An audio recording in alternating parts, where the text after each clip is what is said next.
네, 우리 오늘은 하늘에 계신 우리 아버지여라는 이 구문의 이제 세 번째 시간입니다. 우리 오늘은 아버지여라고 부를 수 있는 자격을 획득한 게 어떤 건가를 조금 자세히 살펴보고자 합니다. 그래서 양자됨에 관하여라고 부제를 그렇게 붙였어요. 자, 하늘에 계신 우리 아버지여. 자, 우리가 하나님은 하늘에 계시고 우리는 땅에 있습니다.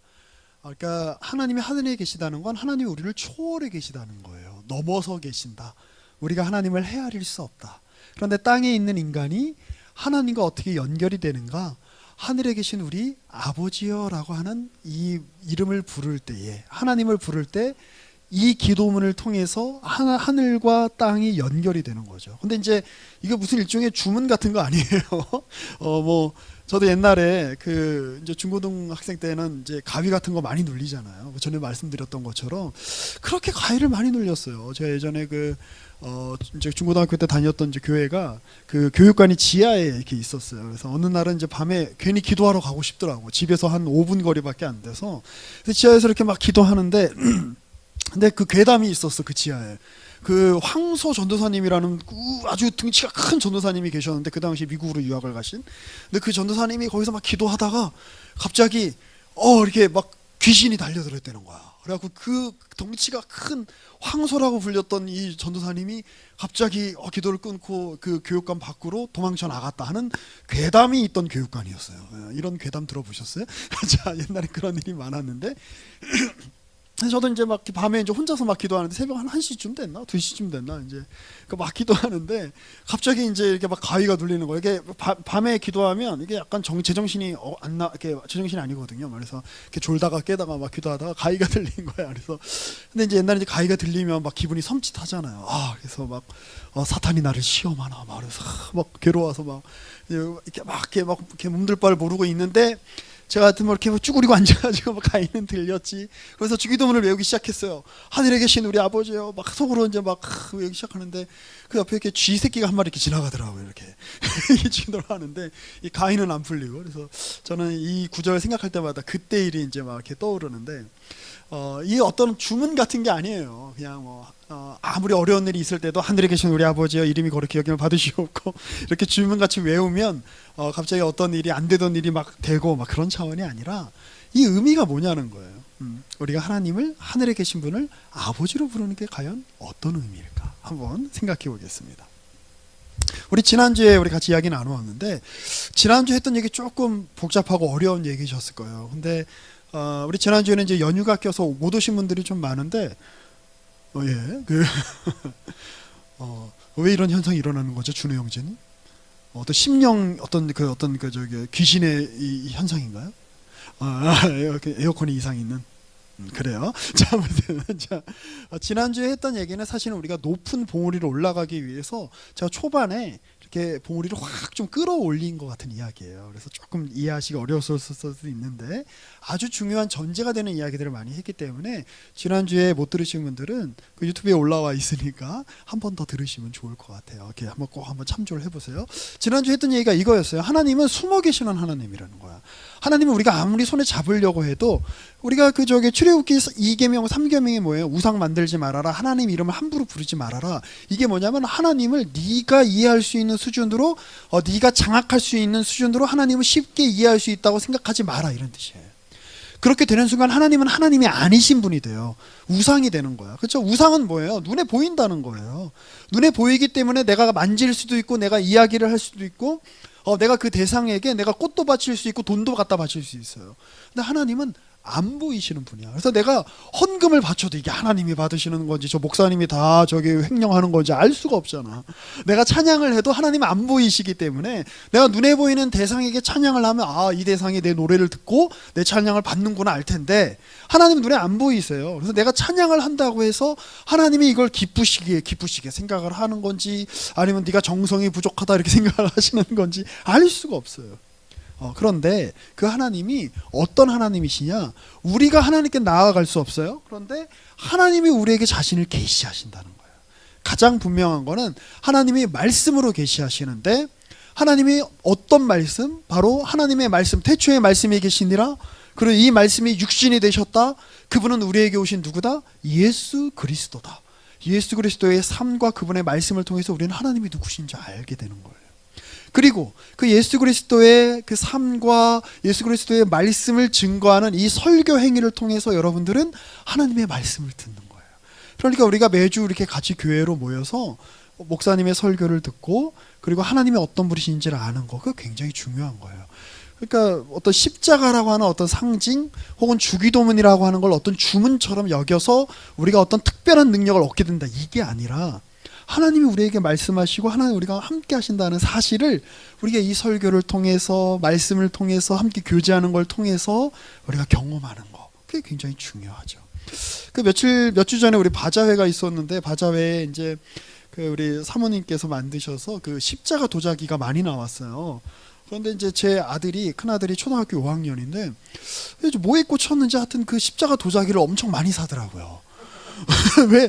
그래서 보면서 얘가 목사 아들이라 그런가? 나도 모르면서 한편으로 흐뭇하면서도, 근데 집에 이제 그 십자가 이제 십자가 목걸이 이렇게 가져와, 십자가죠, 십자가. 그 도자기로 만든 십자가를 가져와서 저도 하나 휙 던져주고 가더라고요. 제 아들은 요즘 저한테 약간 친데레 컨셉으로 엄청 하거든요. 뭐 이렇게 휙 던져주고 아빠 써 이러면서 휙 던지고 가는데, 집에 이제 그날 저녁에 주일에 이제 앉아서 소파에 앉아서 이렇게 앉아 있는데 제가 십자가를 이렇게 들더니, 그래서 나름 뿌듯했죠. 얘가 목사 아들이라 그래도 딴 거 안 사고 십자가를 사는구나. 십자가를 들더니 갑자기 허이 하더니 이렇게 약간 악기를 쫓는 것 같은 의식을 막 지 혼자 하더라고요. 그래서 저게 뭐지?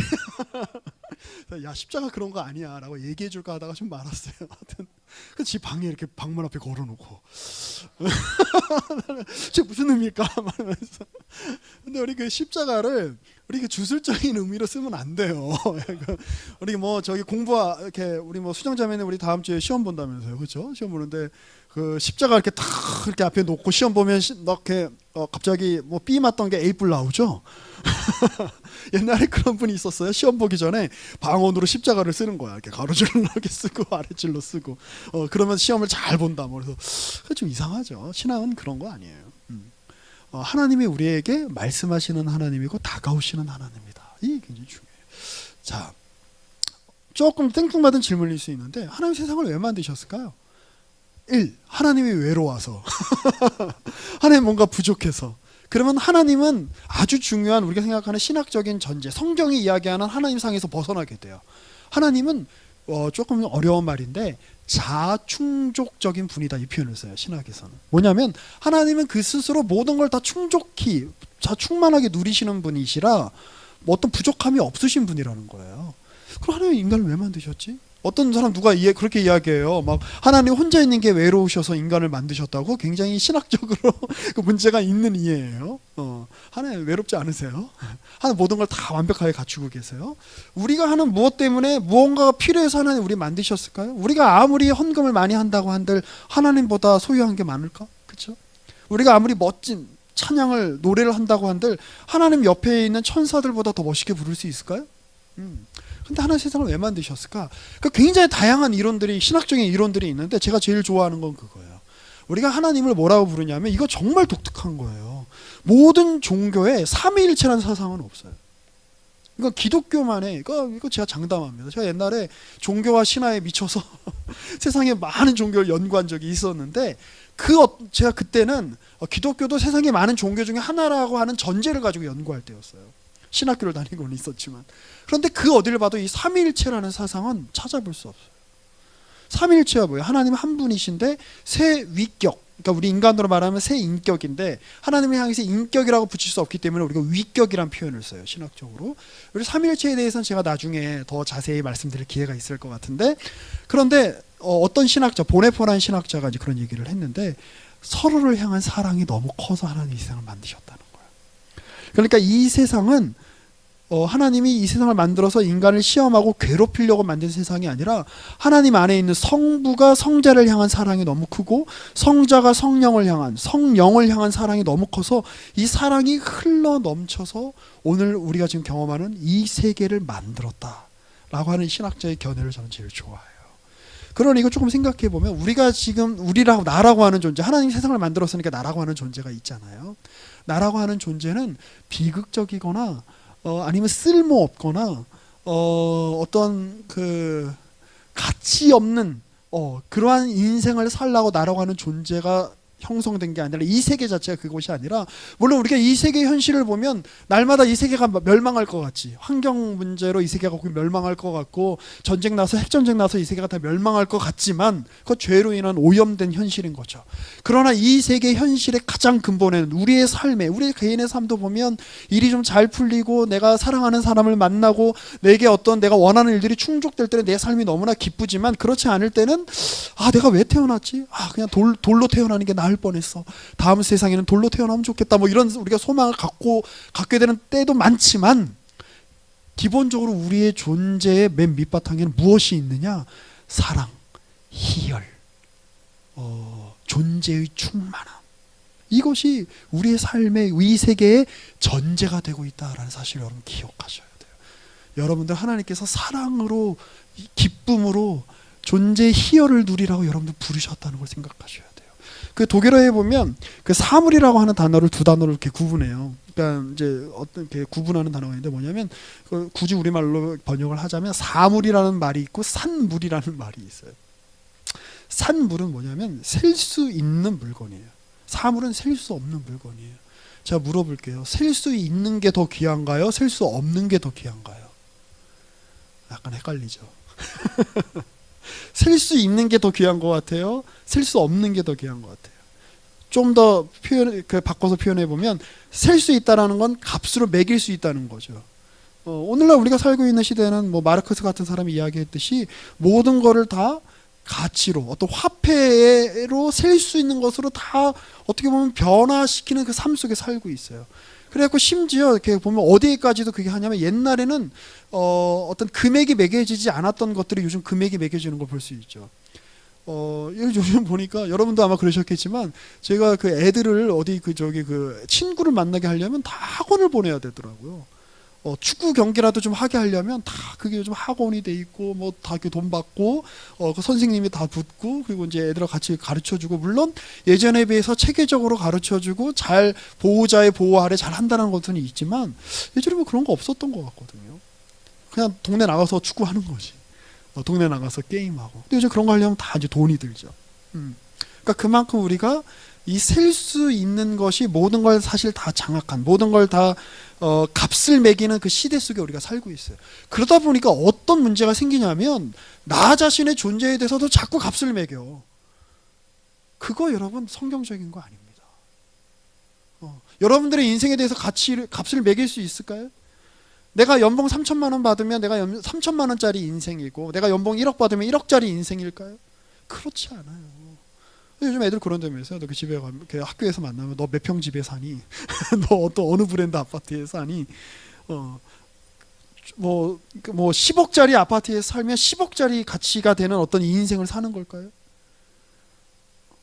전세보증금 1,000만 원에 월세 30만 원에 살면 그 인생은 그 어떤 좋은 아파트에 사는 인생에 비해서 비참하고 못한 인생일까요?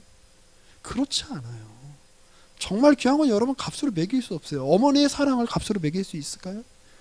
여러분 이 공기를 값으로 매길 수 있을까요? 어떤 사람들 그걸 또 값으로 매기대.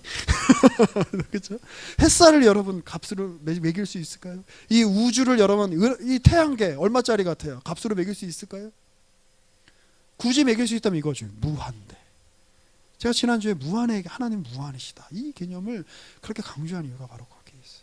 그 무한하신 하나님이 여러분들을 그 무한한 하나님의 파트너로, 대상으로 세우면서 우리의 존재를, 여러분들의 존재를 값으로 매길 수 없는 존재다. 너희는 무한한 가치를 가지는 존재다. 주님 그렇게 말씀하시는 거예요. 자, 하나님 세상을 왜 만드셨을까? 자, 제가 이렇게 말을 만들어 봤어요. 우리가 아닌 대상을 만들어, 누구죠? 사람. 우리가 서로 만끽하는 이 좋은 거를 그들과 함께 나누는 거. 여기서 우리는 누구예요? 성부, 성자, 성령이세요.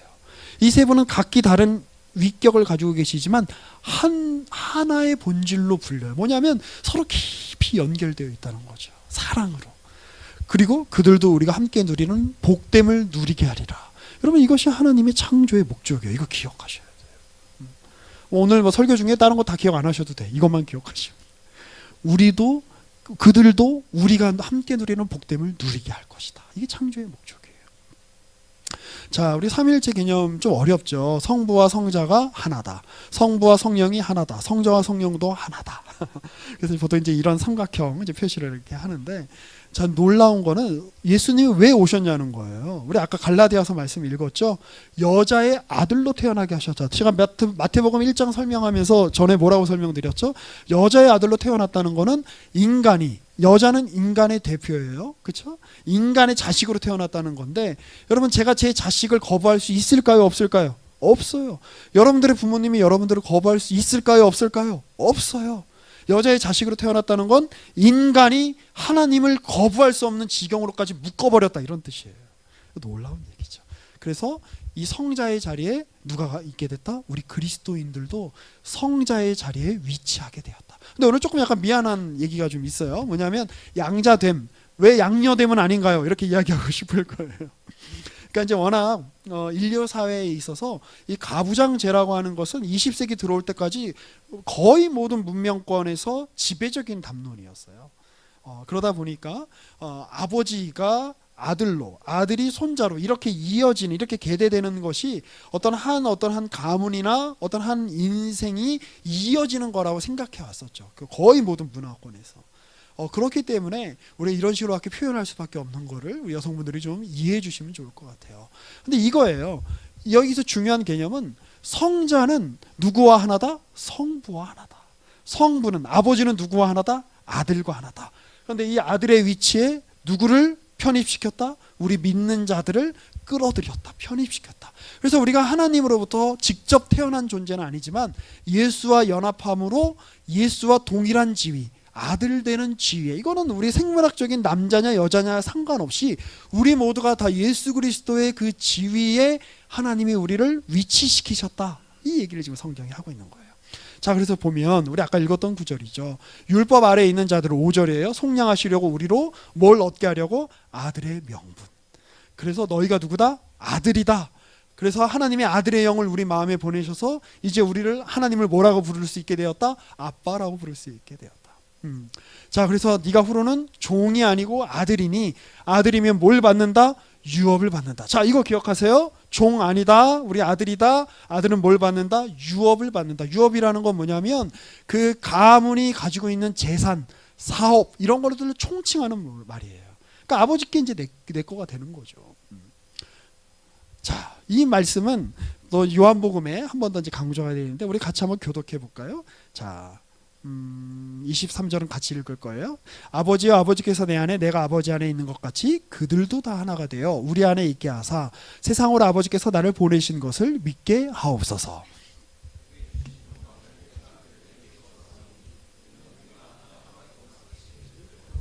함께 읽습니다. 곧 내가 그들 안에 있고 아버지께서 내 안에 계시어 그들로 온전함을 이루어 하나가 되게 하려 함은 아버지께서 나를 보내신 것과 또 나를 사랑하심 같이 그들도 사랑하신 것을 세상으로 알게 하려 함이로소이다.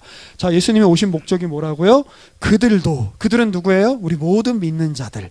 우리 안에, 여기서 우리는 뭐예요? 삼위일체 하나님의 교제. 그들도 하나가 돼요. 우리와 하나가 돼요.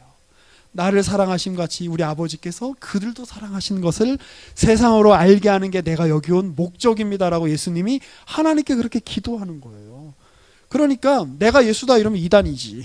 자, 그런데 내가 예수의 자리에 와 있다, 이거는 신앙적으로 우리가 해야 되는 고백인 거예요. 우리가 어떻게 하나님을 아버지라고 불러? 신을, 하늘에 계시는 분을 우리가 어떻게 손으로 잡아, 아버지를, 하나님을. 그런데 우리가 예수와 연합됨으로 말미암아 예수는 하나님을 아버지라고 부를 수 있는 거죠. 그렇죠? 하나님의 아들이니까. 우리도 그 예수와 함께 예수의 영으로, 아들의 영으로 하나님을 향해서 아버지라고 부를 수 있게 되었다. 지금 그 얘기를 하고 있는 거예요. 자, 주님께서 또 부활하신 다음에 이렇게 말씀하세요. 20장, 요한복음 20장 17절 같이 한번 읽어볼까요? 시작. 예수께서 이르시되 나를 붙들지 말라. 아직 아버지께로 올라가지 아니하였노라. 너는 내 형제들에게 가서 이르되 내가 내 아버지 곧 너희 아버지 내 하나님 곧 너희 하나님께로 올라간다 하라 하시니. 성경이 이 얘기를 굉장히 강조하고 있어요. 내 아버지가 이제 곧 누구의 아버지다? 너희 아버지다. 내 하나님이 곧 누구의 하나님이다? 너희 하나님이다. 너희는 이제 누구다? 내 형제다. 아버지가 누구예요? 하나님이다. 우리 모두 그 자리에 있게 된 거예요. 그 토마스 보스턴이라고 그 스코틀랜드에서 이제 활동했던 그 유명한 청교도 신학자가 있습니다. 그분이 했던 얘기 중에 이런 얘기가 있어요. 죄인들은 본질상 하나님의 아들이신 그와의 연합을 통해 은혜로 말미암아 하나님의 아들이 되고 가지이신 예수 그리스도께 접붙여진다. 그의 아버지가 그들의 아버지가 되고 그의 하나님이 그들의 하나님이 되신다. 그리하여 본질상 마귀의 자녀인 자들은 하나님의 자녀로 변화된다. 여러분들이 다 하나님께로 입양된 자식들이다라는 사실을 기억하시면 좋을 것 같아요. 저 그 보니까 우리 살다가 좀 어려운 일 닥칠 때 재정적으로 어려울 때마다 우리 다 뭐라고 말해요? 내가 만수르의 아들로 태어났다면, 내가 다음 생에는 빈살만의 자식으로 태어난다면, 뭐 이런 얘기를 하잖아요. 근데 약간 그런 비슷한 예를 이렇게 얼마 전에 본 것 같아요. 그 매덕스라는 친구인가요? 그 안젤리나 졸리라고 하는 유명한 할리우드 여배우의 그 입양된 아들이 이렇게 있잖아요. 그래서 왜 그분이 입양을 가게 되는지 우리는 알지 못하죠. 어떤 비극적인 처지 속에서 한국 사람인데 미국으로 이민을 간 거예요. 그런데 정말 세계적인 여배우의 그 자식으로 입양이 된 거예요. 그래서 그 세계적인 여배우의 인기 있는 셀럽의 엄마를 셀럽으로 둔 거지. 그리고 그 자식으로 누리는 유익을 누리는 거예요. 굉장히 놀랍죠. 그래요. 그런 일들이 그와 비교할 수 없을 정도로 더 놀라운 일들이 우리의 삶 가운데 펼쳐지고 있다는 거예요. 자, 그러면 하나님이 예수님을 통해서 우리에게 뭘 알리고 싶어 하실까요? 우리 같이 한번 우리 하나님의 마음으로 한번 읽어봅시다. 시작. 나는 모든 것을 나누는 아버지이다. 나는 자신의 전부를 내어주는 아들이다. 나는 친밀함 가운데 완성을 이루는 성령이다. 나는 너희의 창조자, 구원자, 생명의 주다. 삼위일체 개념을 제가 이렇게 문장으로 풀어봤어요. 나는 모든 걸 주는 아버지다. 우리 인간 아버지를 여기서 떠올리시면 안 돼요. 여기서 하나님 아버지는 모든 것의 근원이 되시고 모두를 위해 내어주시는 아버지, 그리고 자신의 모든 걸 내어주는 아들이신 예수님, 친밀함 가운데 완성을 이루시는 성령님. 주님은 우리의 창조자시고 구원자시고 생명의 주인이세요. 자, 그래서 우리가 예수를 통해서 하나님 우리에게 알리시는 게 뭐냐? 우리도 성자의 자리, 예수님의 자리에 서게 됐다는 거. 자, 하나님을 아버지라고 부를 수 있는 특권, 예수님처럼 살 명예와 의무를 우리가 지니게 되었다는 거예요. 그거 기억하세요. 그걸 기억하시면서 명예롭게 서시는 저와 여러분이 됐으면 좋겠어요. 이 구절은 다음에 나눌게요. 얘기하다 보면 더 길어질 것 같아서. 자, 오늘은 이 부분에 우리가 초점을 맞춰봅시다. 우리가 하나님을 아버지라고 부를 수 있는 특권, 예수님처럼 살 명예와 의무를 지니게 되었는데, 그래서 오늘은 우리가 아까 읽었던 구절, 마태복음 6장 9절부터 우리가 쭉 이렇게 읽었는데, 그거예요. 그 많은 사람이 보는 이 앞에서 종교적인 내가 어떤 사람인지 보여줄 필요가 없다는 거예요. 왜? 하나님이 우리 아버지니까. 그래서 골방에서 이야기해도 돼요. 예, 뭔가 제 둘째가 우는 것 같은데. 그리고 하나님 우리 아버지니까 한 예만 한번 제가 들어드릴게요. 우리 인간사의 비극은 이제 내 거를 누군가 뺏는다는 데 있고, 내가 남의 것을 탐낼 수밖에 없는 현실 속에 살 수밖에 없다는 게 우리 인간의 비극이죠. 우리 나중에 이제 그 용서에 관한 이야기를 할 때도 한 번 더 제가 말씀을 좀 드리겠습니다만, 제가 이제 어렸을 때 이런 일이 있었어요. 제가 초등학교 3학년인가 4학년 때였던 것 같은데, 이제 학교에서 이제 햄버거를 다 같이 하나씩 이렇게 나눠줬던 적이 있어요. 햄버거를 이렇게 이제 먹으려고 그러는데 제 옆에 있던 친구가 그 햄버거를 자기도 달래는 거야. 그 자기 것도 먹으면서 제 거를 더 먹고 싶어 하는 거예요. 물론 제가 그때 태권도 학원을 열심히 다녔기 때문에 싸우려면 싸울 수 있었겠지만 그냥 줘버렸어요. 그래, 너 먹어라. 제가 왜 그랬을까요? 다투지 않아서. 그래, 너 먹고 싶으면 먹어라. 이유는 단 하나예요. 그때 저희 아버지가 햄버거 사업을 하셨어요. 저희 집에는 냉장고마다 햄버거 패티가 막 쌓여 있고 맨날 하는 일이 집에서 햄버거 굽는 일이야. 그러니까 우리 집에 가면 햄버거가 이렇게 많으니까, 지금도 기억나네. 마야 햄버거라고 하여튼 뭐 이렇게 조그만한 햄버거 사업을 하셨는데, 그러니까 너 햄버거 먹으려면 먹어라. 나는 집에 난 널린 게 햄버거인데 막 마음이 넉넉할 수 있었죠. 마찬가지예요. 여러분, 이 세상은 왜 그렇게 바득바득 남의 것을 탐하는 줄 아세요? 왜 그렇게 내가 조금이라도 피해 보면, 내가 조금이라도 내가 손해 보면 큰일 날 것처럼 이렇게 구는 줄 아세요? 고아라서 그래. 고아라서. 아버지가 없어서 그래. 엄마가 없어서 그래요. 그런데 그러니까 내가 먹을 걸 챙기지 않으면 내 먹을 걸 챙겨줄 사람이 없어. 그러면 애기라도요, 초등학생이라도요, 중학생이라도요, 바득바득 자기 것을 움켜쥐고 놓지 않으려고 해요. 그런데 엄마가 내 먹을 거 다 챙겨줘, 아빠가 내 먹을 거 챙겨줘. 그럼 굳이 그럴 필요가 없는 거예요. 넉넉하게 살 수 있는 거예요. 요즘 우리나라 길거리에 뭐 지갑이나 이런 거 떨어지면 안 가져가잖아요. 심지어 저도 요즘 500원짜리 같은 거 떨어져도 저도 안 줍더라고요. 왜 그런가 생각해 보면 넉넉해서 그래요. 내가 지금 저기 떨어진 내가 1,000원짜리 내가 줍지 않으면, 저 지갑을 줍지 않으면 내 자식이 굶고 내가 굶는다고 생각하면, 아무리 고결한 대학 교수라고 할지라도, 아무리 고결한 사람이라고 할지라도 그거 안 주실 수 없을 거예요. 그렇죠? 전쟁 직후에는 우리나라의 삶이 그랬죠.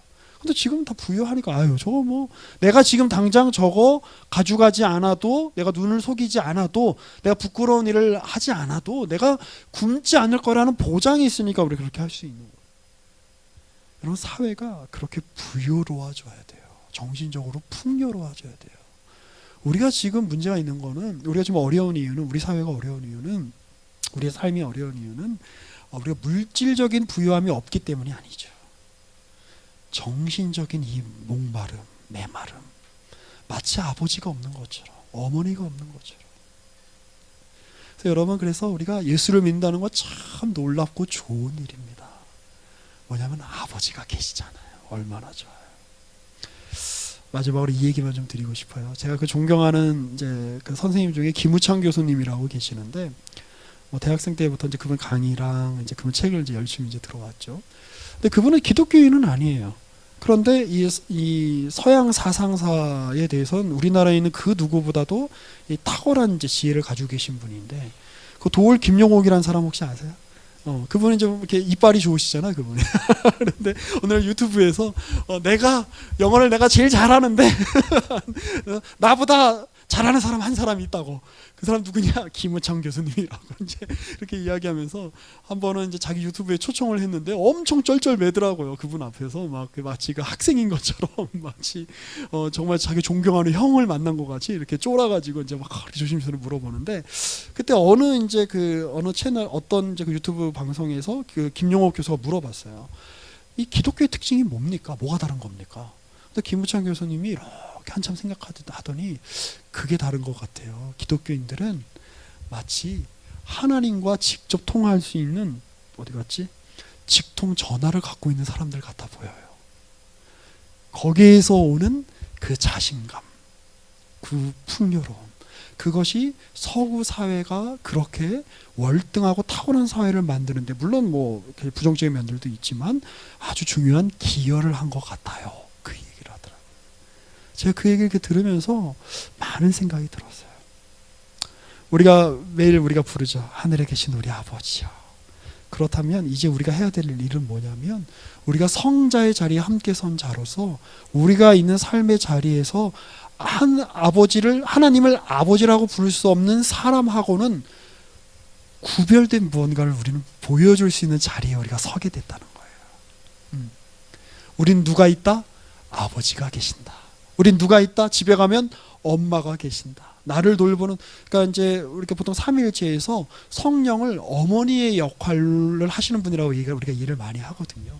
내 뒤에 누가 계시다? 삼위일체 하나님이 계신다. 아버지 같은 하나님이 계시고 어머니 같은 하나님이 계신다. 그분이 나의 모든 걸 책임지고 계신다. 그리고 그분이 나와 함께 하시기 때문에 내가 앞으로 가도 막힌 것 같고 옆으로 가도 막힌 것 같고 뒤로도 막힌 것 같은데 어디는 뚫려 있다? 하늘은 뚫려 있다.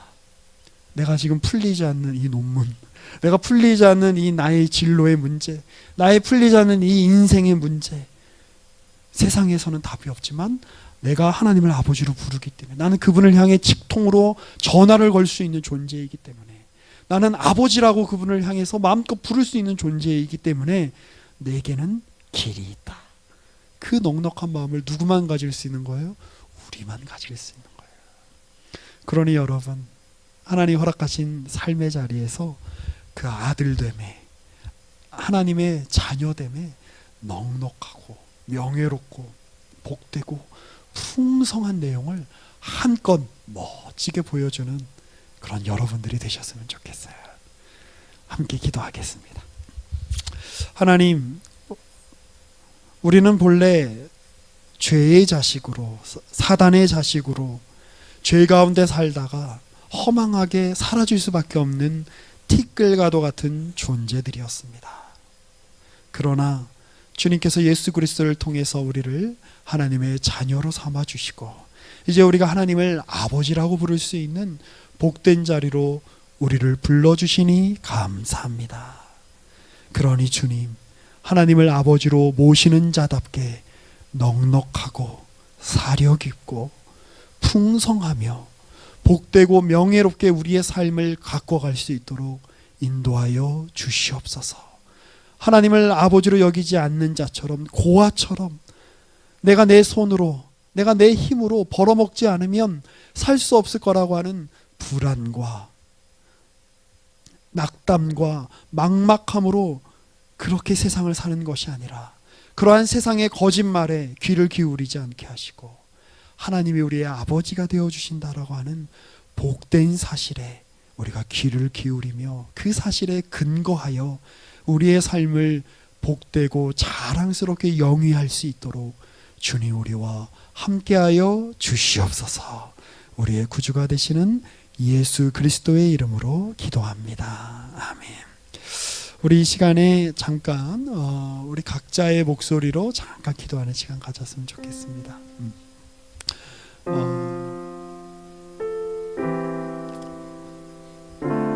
우리 이 시간에 마음으로 또 목소리로 그렇게 하나님께 기도합시다. 하나님, 나의 아버지가 되어 주셔서 감사합니다. 저는 이제 주님의 자식입니다. 저는 이제 주님의 아들이고 주님의 딸입니다. 그러니 그 주님의 자녀답게 제게 허락한, 하나님이 저에게 허락하신 삶을 살아낼 수 있도록 하나님 복을 허락하여 주시옵소서. 복되게 살겠습니다. 명예롭게 살겠습니다. 부끄럽게 살지 않겠습니다. 하나님의 자녀답게 살겠습니다. 우리 그렇게 다짐하는 기도를 우리 잠시 한 1분 정도 하나님께 드리고 예배를 마쳤으면 좋겠습니다. 함께 같이 기도하겠습니다.